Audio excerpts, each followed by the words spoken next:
some relationships break the rules. Territorial and terrifyingly strong, lions don't usually accept people into their pride.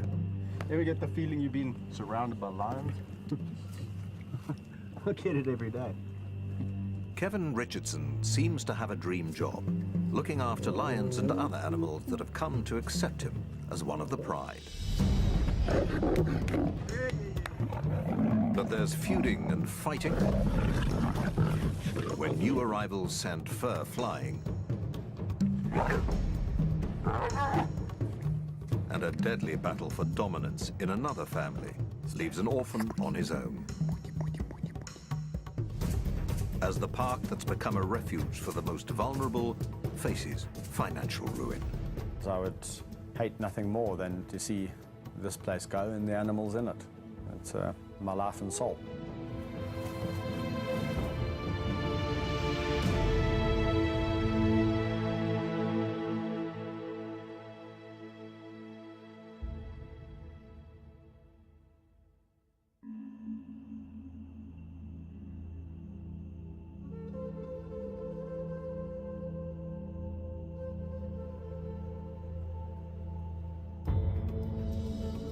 The private wildlife sanctuary, dubbed the Kingdom of the White Lion, covers almost 7 square kilometers.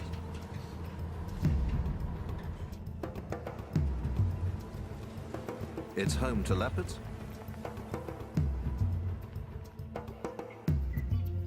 hyenas, and lions. One of the largest and most impressive prides in the park is dubbed the Big Kings.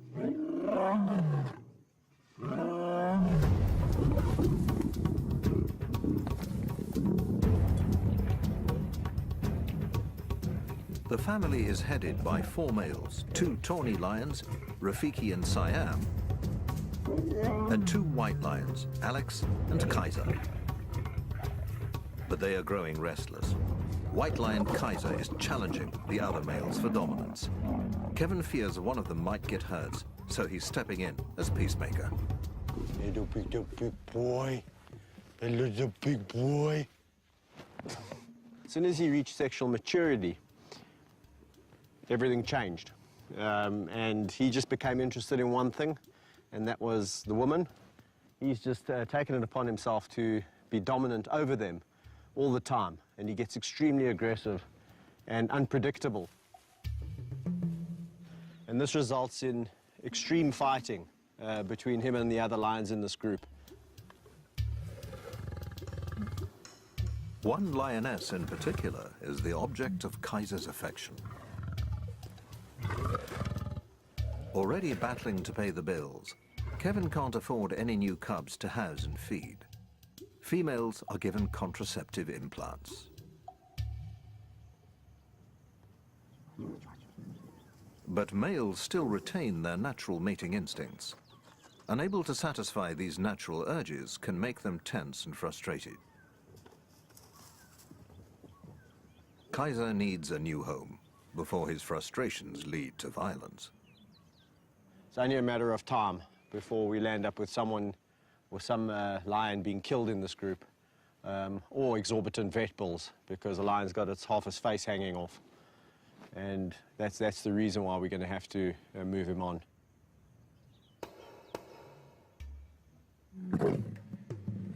All of Kevin's 38 lions have been bred in captivity. 7 of them are rare white lions, identical to their tawny relatives except for their coloring. But keeping so many big predators is expensive. To run a park of this nature, you are looking in the region of around about $15,000 to $20,000 a month. And that's just maintenance, anti-poaching patrols, staff, keeping the electric fences clean. You got your little magic pliers. You know, feeding the lions, watering the lions, making sure they've got proper veterinary health care. They've been de-ticked. Vehicles, petrol, fetching food. It's a big job. People don't realize what a mammoth job it is, taking on, looking after a lot of lions, you know, not just one lion, it's, you know, a lot of mouths to feed. Kevin helped to set up the park as a giant film set for a movie about a white lion. It was his job to look after all the animals on set.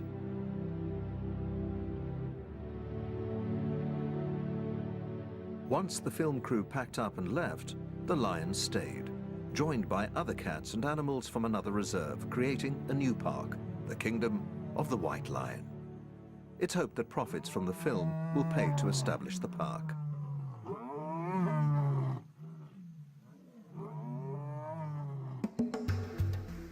Managing the reserve is a full-time job that includes caring for animals from the time they're born. There's a nursery for cubs, like these young lions, the last to arrive before all of the lionesses in the park were implanted with contraceptives.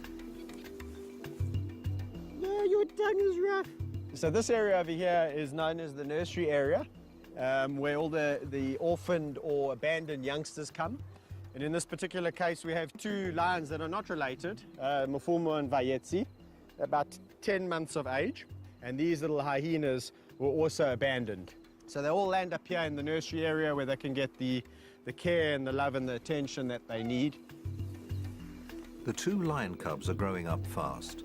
They'll need more space and the chance to mix with adults to develop social skills needed to thrive in a pride. Incorporating the youngsters into a pride will be difficult. Newcomers are often rejected or attacked.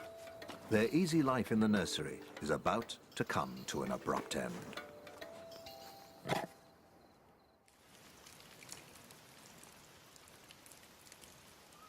Such care costs money, around £12,000 a month.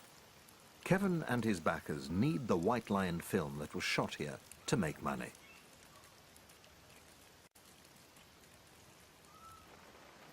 Profits are desperately needed to pay for running costs and the transformation of the reserve into a zoo for paying visitors.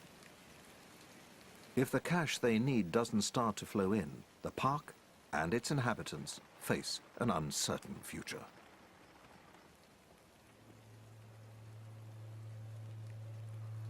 Bandit, you're heavy, my buddy. If the film, you know, for whatever reason now doesn't get out there, the consequences are that the park might have to shut down and we might be having to find homes for 37 lions, 20-odd hyena and the rest of the, you know, the animals that live here. Well, it would be all for naught, my life's work, if that happened. And yeah, I can't even begin to imagine that. So. So what do you think? Having started a family of their own, Kevin and his wife Mandy have gambled everything on the success of the White Lion project.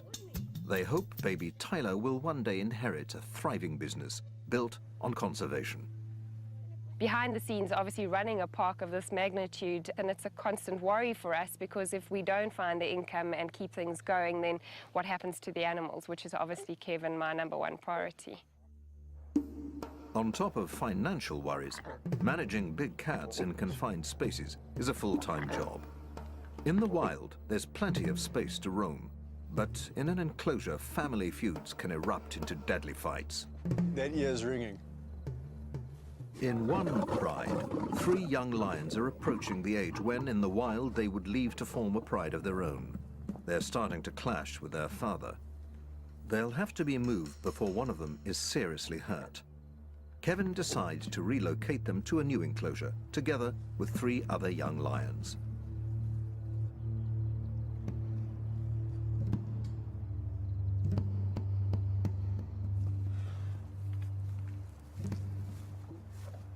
Having hand-raised and spent intimate time with all of his big cats, Kevin has a good insight into which of them should get along together. But in this case, there's an added complication. I'll tickle you to death. I'm gonna tickle you A hyena that thinks it's a lion. Spunny, the hyena, has grown up with 3 of the young lions from the time he was born.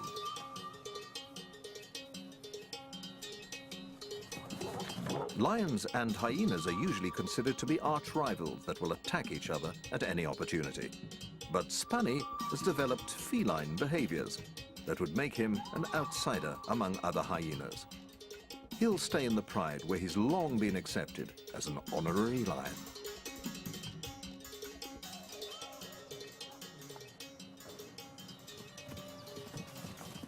With the lions, actually, he lives a pretty cool life. He's one of the pride. They live a very lazy life. They're both very social animals. Best of mates, in fact. Let's go. But 3 newcomers are joining the gang. It remains to be seen how they'll interact with a pride member that looks suspiciously like a hyena. We're going to release them today, see how it goes today, especially with Spunnies, the hyena. And depending how it goes by 2 o'clock, 2 o'clock's the feeding time. If it's all going well, we'll feed them together. If we suspect that it's a little bit awkward and things aren't going so well, then we'll maybe remove them and take them back.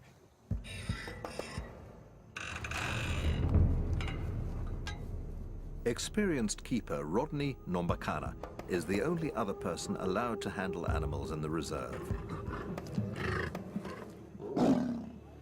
Young lions are notoriously unpredictable. As the 2 groups meet and establish a hierarchy, nervous tension can easily turn to aggression. When they fight like that, and I mean, it makes a lot of noise, and to a human being it seems very scary. But to lions with their thick skin and all of that, just a wah, wah, wah, wah, wah, they immediately are showing who's more dominant than the next. One group lays low, while the other 3 lions and Spunny the hyena look to Kevin for reassurance. So at the moment, we're in a bit of a apartheid situation. We've got this group, including Spunnies. Spunnies is on the periphery, and myself, and the 3 newcomers, and it's segregation. But it's gone really well. I'm really happy about it. There's been a little bit of nose touching and that kind of interaction. No aggression from either side. The 2 groups soon integrate and start to make friends. That's fantastic. Even Spunny finds his place in the new pride. Hyena wins. But the real test is still to come. Feeding time will determine whether the new group can coexist peacefully, or whether a battle for a best morsel will descend into sectarian war.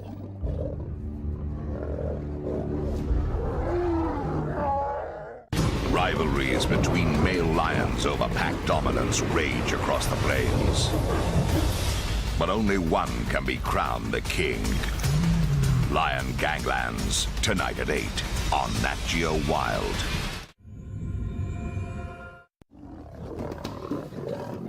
It's feeding time for a new pride nicknamed the Terrible Teens, and an ultimate test of whether the 2 groups that have only just moved in together can get along. Initial squabbles subside when they realize there's enough to go around.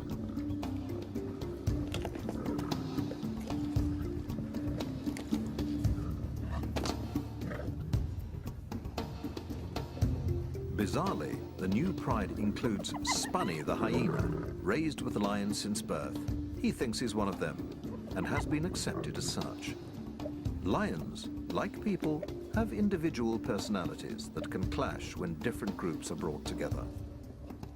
The Terrible Teens seem to be getting along just fine. But elsewhere in the kingdom of the White Lion Reserve, another big cat is lonely and left out. Thor was a star of a film shot in the park. The film that manager Kevin Richardson hopes will help pay for a plan to turn the reserve into a visitor attraction. Income is desperately needed to pay for the care of animals like Thor. Lions are social animals, and Thor has been on his own for far too long.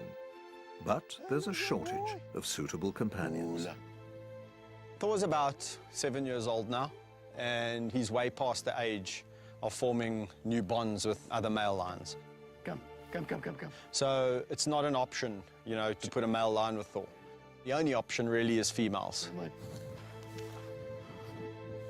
It's just a really difficult situation at the moment because the nature of the kingdom is that we've actually got far too many males compared to females.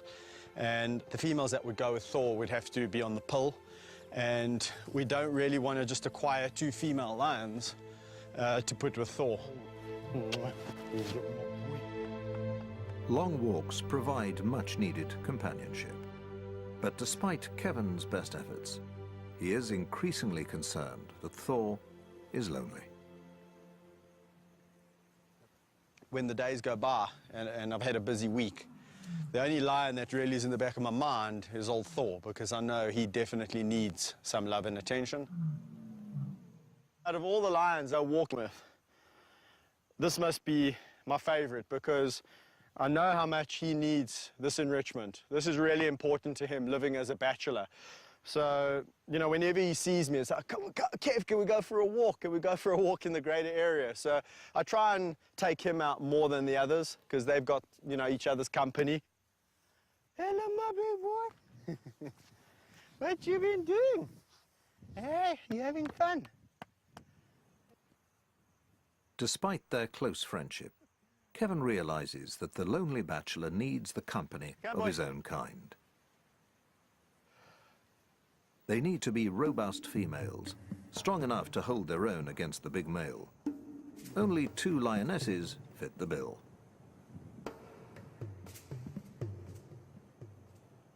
But they're already part of a stable pride, and there's no guarantee they'll get along with the temperamental Thor.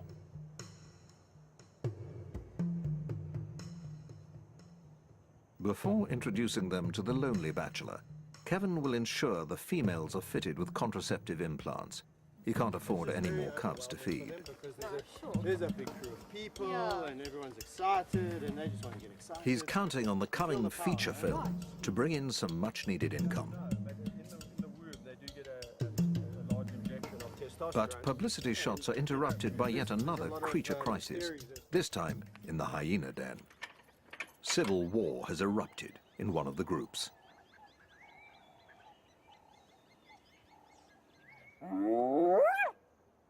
Hyenas live in matriarchal clans, ruled by females.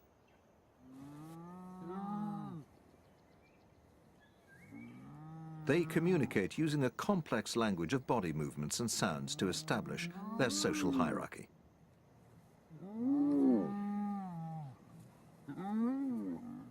Males are lowest in the social rank. In the warring clan, a mother is fighting with a daughter that's challenging her position as a dominant female.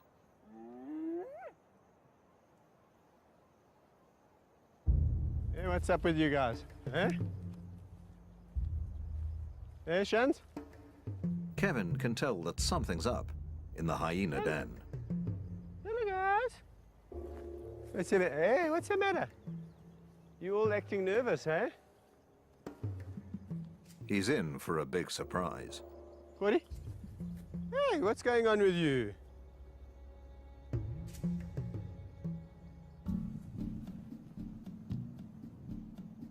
The dominant mother of the hyena clan is nowhere to be seen. Where's Gina? She in the den? She's usually first to the fence to greet Kevin, but not today. We're all acting very strange. I guarantee you something's up. Eh? Given the battle brewing between mother and daughter, he investigates the den. And there's a big surprise in store. What? She's got some cubs. There's 3. She's got 3.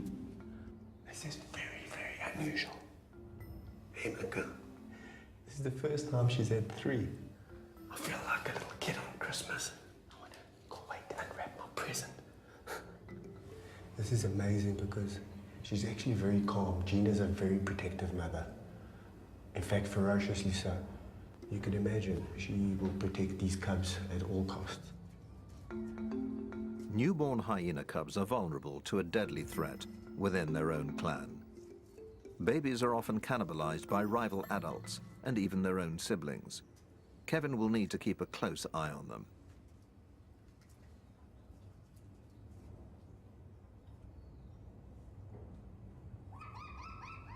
Their mother is also alert to any potential threat. Hello, boy. Sure. Yeah, Mommy doesn't want me to come too close. Nice, nice, nice, nice, nice. Sure. That's nice. That's nice. Mom and Dad. Turned out to be an awesome day. For Kevin, one of the biggest rewards is watching young animals mature into adults.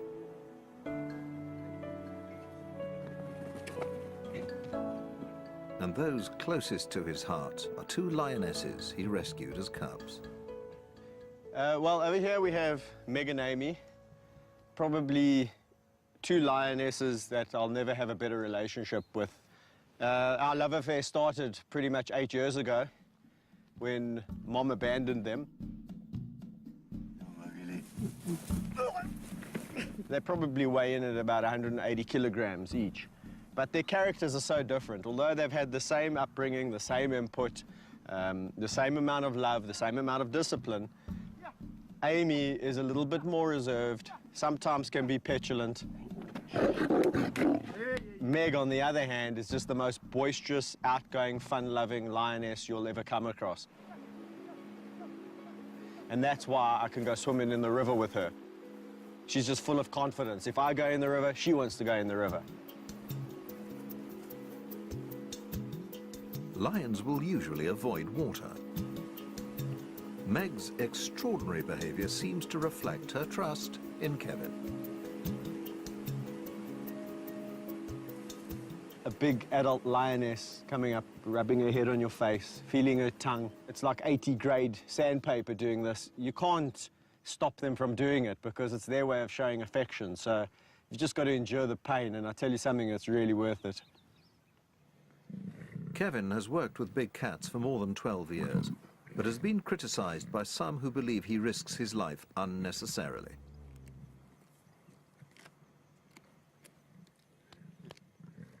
Yeah, I get criticized all the time for the way I interact with the lions. You know, a lot of people say, do you really need to interact with them that intensely? And, you know, it's the only way I really know. But Kevin believes his intimate approach to big cats, from the time they're cubs, is key to his success. He claims he can read their moods and personalities, what they like and dislike. He won't interact with any lions he doesn't know.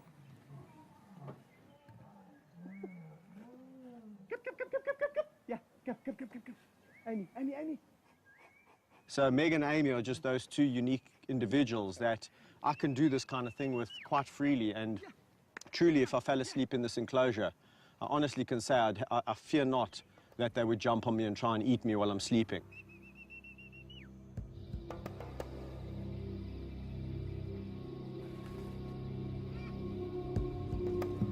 It's something he wouldn't dare to attempt with wild lions, assuming he could find any in the first place. Wild populations have declined by 80% in less than 30 years. It's estimated that there are only 25,000 left. White lions are the rarest of all and can only be found in a small region of South Africa. Kevin has been invited to discover why there are so few white lions left in the wild.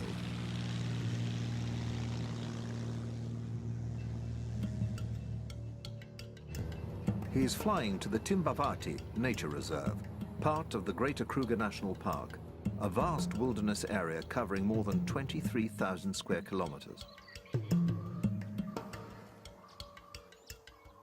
Only 11 white lion births have been recorded in the last 5 years, and of those, only 3 are thought to have survived.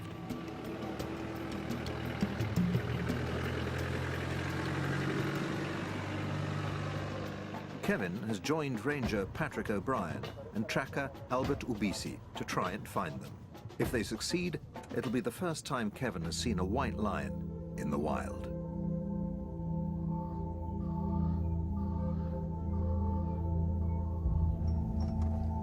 So, yeah, we're not far now.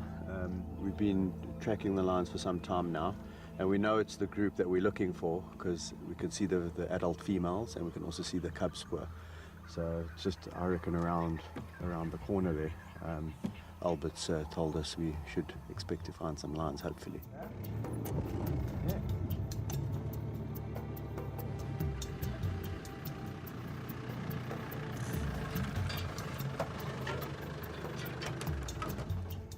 Sure enough, Kevin is rewarded with his first sighting of the rarest lions in the world.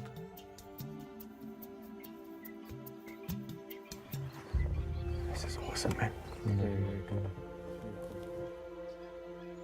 White lions display a rare recessive gene that inhibits the production of color in their fur. But they are not albinos. Their paw pads and lips are pigmented, and often their eyes are bluish instead of the usual golden brown.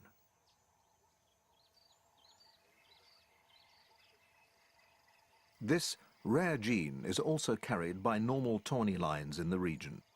But all lions must fight to stay alive in the wild, and the odds of survival are slim. Only around 1 in 5 survive to the age of 2. One of the greatest threats comes from dominant males that try to kill any rival's offspring.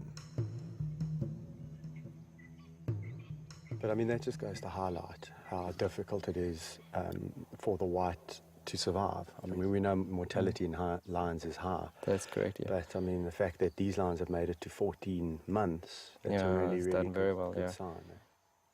Luckily for these girls, both are females, and of course that's very important for the old pride and for us, of course, which means that girls always stay in a pride, they never emigrate.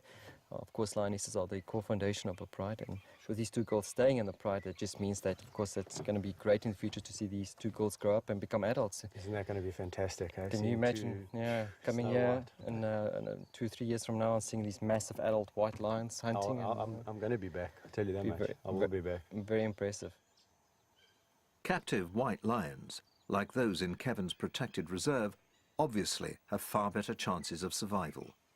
He believes the best way of ensuring their survival in the wild is to conserve the dwindling tawny lion population that carries the white gene. As you know, at the Kingdom, several white lions that I work with, and I've always just been maintaining that we should be conserving the tawny gene in this area specifically. And, you know, when I was told that these cubs were born, I was like, you see, I mean, that just goes to prove that there's tawnies carrying the gene. You know, both mothers are tawny, and that clearly indicates that, you know, you don't have to be a white lioness to produce white cubs. And there's a very good chance, and maybe that white gene is a lot more prevalent than what we actually think it is. And even more reason to be protecting these tawnies in this area. Exactly, and this is what's so important about this area, is the fact, you know, this is the only place that they are naturally still found. Yeah.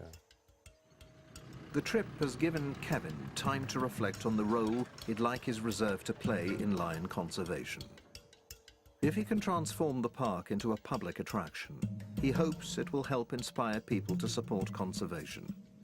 But he needs money to do it. And that depends on the success of a feature film.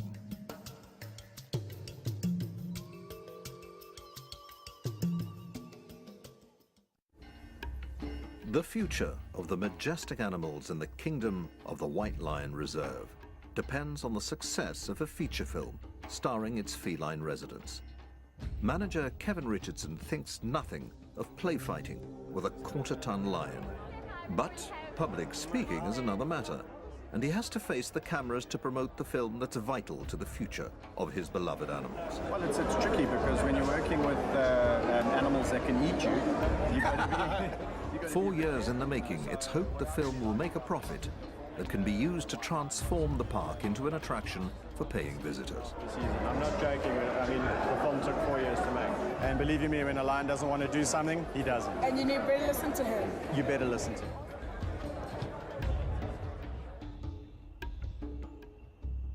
Over the following days, the movie receives its first reviews. City vibe, yeah, feline feast. 4 out of 5. The critics have been kind, but it remains to be seen whether the film is attracting enough cinema goers to turn a profit. It costs money to look after big cats like Kaiser, a white lion that's outgrowing his enclosure and ganging up on the fellow members of his pride.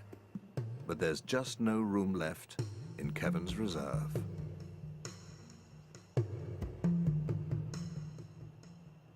A lion like Kaiser, obviously, we'd like to find him a really good home.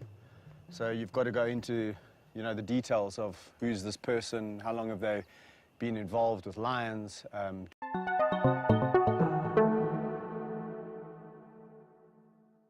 Do they have the right documentation? What's the facility like? What's his enclosure going to be like? Because he's really been used to a great life. It could take months to find Kaiser a good home. Unscrupulous overbreeding of lions in South African parks and zoos means there are already too many big cats looking for homes. Some end up in so-called canned hunts, in which they are released to be pursued and shot by trophy hunters. Kevin simply won't allow that to happen to one of his cats.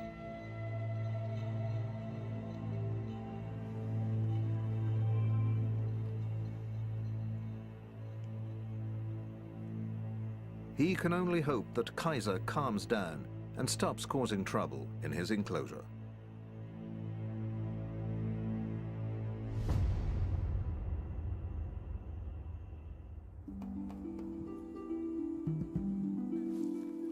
In the nursery, two cubs that have grown up together are fast approaching adolescence. They'll have to be introduced into an adult pride to gain the confidence and social skills they'll need to thrive.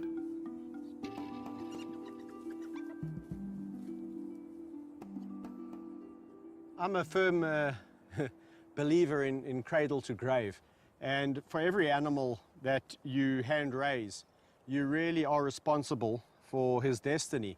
So if an animal has been taken away for whatever the reason, it's a lifetime commitment, and you've got to really figure out what's going to happen with that animal when it gets older. Come, boys.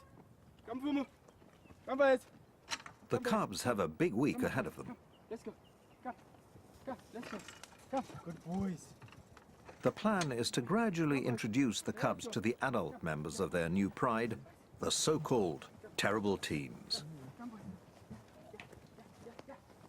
If the cubs were suddenly dumped into the deep end, fighting and serious injuries could result as the adults follow natural instincts to show the cubs who's boss.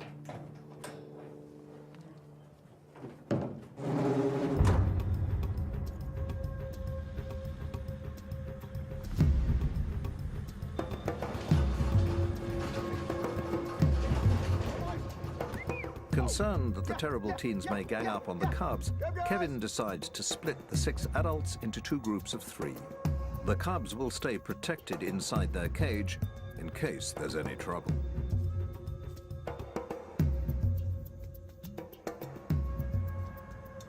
I'm a little bit apprehensive because these 3 are notoriously aggressive, especially when it comes to lions, other lions that they don't know. But they speak a different language to us, so maybe they'll know something that we don't. Maybe Mafuma Mvayetsi, being smaller and younger, will just submit. If that happens, it's fantastic. If it doesn't, we'll have to conjure up another plan. Hello, boys! Oh! Hello, boys! Oh, look. Go look. Nicely. Who's that? Look, they've been so nice and friendly. Despite Kevin's initial anxiety, the mood seems relatively relaxed. This is much, much better than I expected. This is phenomenal. There was like almost some form of, acknowledgement that we know we are a little bit weaker than you guys, you 3, we 2, we younger. So it was really, really good. Some new friends. Oh. It is so tempting to release Mafuma Mvayetsi with this group because it's gone so well. But in all the years of experience, I've realized one thing: overconfidence is a bad thing. And I just think we should wait probably another 1 or 2 introductions like this before we release, because they can almost lure you into a false sense of security where you think, everything's okay. And as soon as you open this gate, it's a different story. Next, Kevin introduces the youngsters to the more unpredictable half of the terrible teen's pride. Unbelievable. Bandit. They're the oldest and most unruly trio of the group. Quickly surrounding the van, they seem to sense the new arrivals inside. Once again, the cubs are kept in the cage for their own safety. It's not the terrible teens, but one of the cubs that gets aggressive, albeit from behind the safety of a cage. Come on, be nice. Be nice. Vayetzi, why you being a naughty boy? Don't be a naughty boy. Oh, whoa, whoa, whoa, whoa. Eh? That was really incredible interaction. It went exactly opposite to how I thought. I thought the youngsters would be a lot more submissive and roll on their backs, and that these guys would show some aggression and show some authority. It was exactly the opposite. The youngsters came at them full of aggression, and these guys were completely passive. How are you doing in and amongst all of this? Kevin keeps the van open for an hour, hoping that relations will improve. Hey, Vayetzi! Okay, so I think what I'm going to do is let them all out together. We've done this a couple of times. There's hardly any interest. The only line that's really showing any form of aggression is Vayetzi. It's because he's a bit nervous. Mafumu is completely relaxed. These guys are not going to do anything bad. I think if anything, it's going to come aggression from the youngsters. These guys might give a wah, wah, wah, and it's going to be all over. So I'm going to go and let them out. Be nice. Okay. Without the protection of a cage, cub Vayetzi's bravado quickly fades into submission.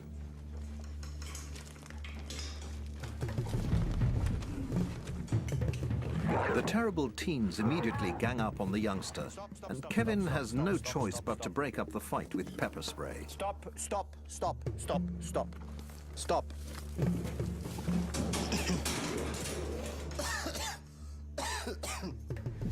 I just got a hunch that it would be okay to let them all out. They're all in jolly moods. And especially the youngsters have been extremely submissive. So that's... until Mr. Bandit decided to pick on them.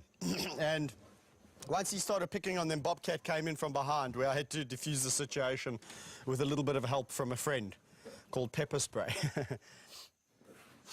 Nice. I want nice, nice. Nice, nice. In such cases, pepper spray is used as a last resort to stop fights breaking out, protecting the cats and himself. An accidental bite could prove fatal. Kevin rarely uses pepper spray, and it's always him that suffers most.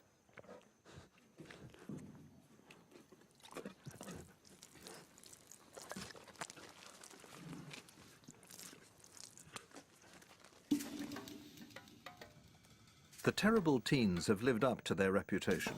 Introducing them to the cubs hasn't worked as well as he'd hoped.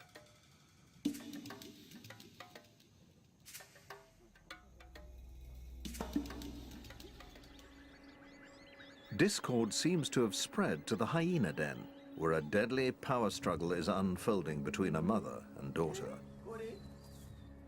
Hello, Junior. Hey, Ma. How's your cub? Eh? Two of Mother Gina's newborn cubs have disappeared. What's happening? Hello, my girl. But the matriarch is out of the den and appears restless. Why are you out the den? You should be with your baby.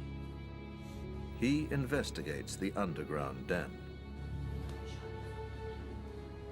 There's three. Hey, my girl. Hello, Gina. There's three hyenas. Hold on, I'm a bit confused here. You're not going to believe this, Oslo. That must be her cubs. I didn't even know she was pregnant. Hey, hello, my girl. Hello, Gina. Hello. The matriarch's remaining cub is still alive, but her daughter Oslo has also taken up residence in the den and given birth to 2 more new cubs. Kevin believes the daughter may have killed and eaten her mother's cubs in a battle for dominance. Yet the two seem to be coexisting peacefully enough. Kevin hopes it's the end of bloodshed in the clan. But the civil war is about to escalate. What's going on in here, guys? Eh? A mother and daughter are killing each other's cubs in a savage battle to dominate the hyena clan. My goodness, what's going on here? Eh? A total of 4 cubs have disappeared. Matriarch Gina is avoiding the den. It's a bad sign. She seems a little bit calm and friendly, and that's a bit worrying, because if she had a cub, she would be a lot more cautious and protective. The hyenas are behaving strangely. The daughter and another male are raising their tails, a clear sign of aggression. These guys are showing signs of a little bit too much aggression, and I think we should start hopping out of here, right?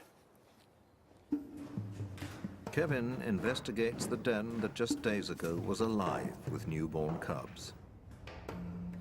Let's just see if I can entice him down here. This is crazy.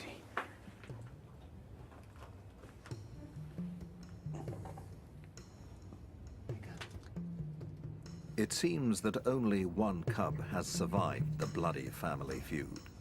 If he leaves it be, chances are it too will be killed and eaten. There's definitely been some chaos on outside. I've looked everywhere, and I can't find the other 2 siblings. It looks like either Gina's probably come and killed one of Oslo's, and Oslo's in return killed one of Gina's, so Gina's got no cubs left. And Oslo's only got 1, and I'm just afraid that if I leave this cub here, I'm gonna have no cubs whatsoever. Come by. If the cub is to have any chance of survival, Kevin needs to remove it and bring it up himself.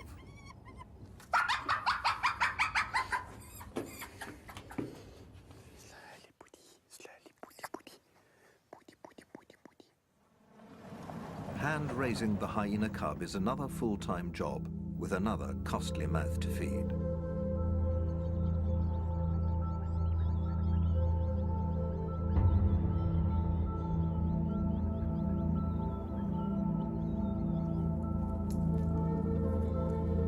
The park and its animals need cash to survive, and Kevin's pinning his hopes on making a profit from a feature film shot on the reserve.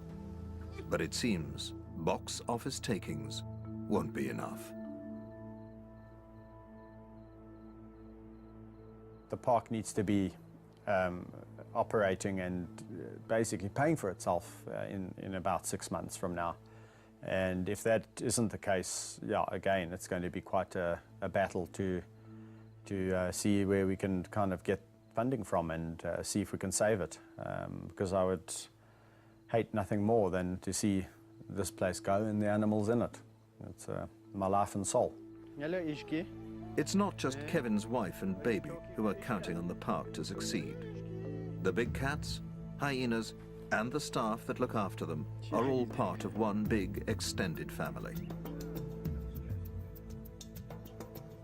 We've been with these animals since they were young, so they are like, we are part of their family. I don't even want to think about what it would do to me if for some reason the lions are taken away from me or I'm taken away from them. It would be, I don't know how to describe it. Mm. 12 years ago, I made a little pact with 2 lions called Town Napoleon, and the commitment was to really see them through to old age. And that's basically a lifetime commitment, and I'm not going to throw in the towel just because we've got a couple of financial issues. Like the bush trails stretching before Thor, the lonely lion, the road ahead seems uncertain and strewn with shadows under a setting sun.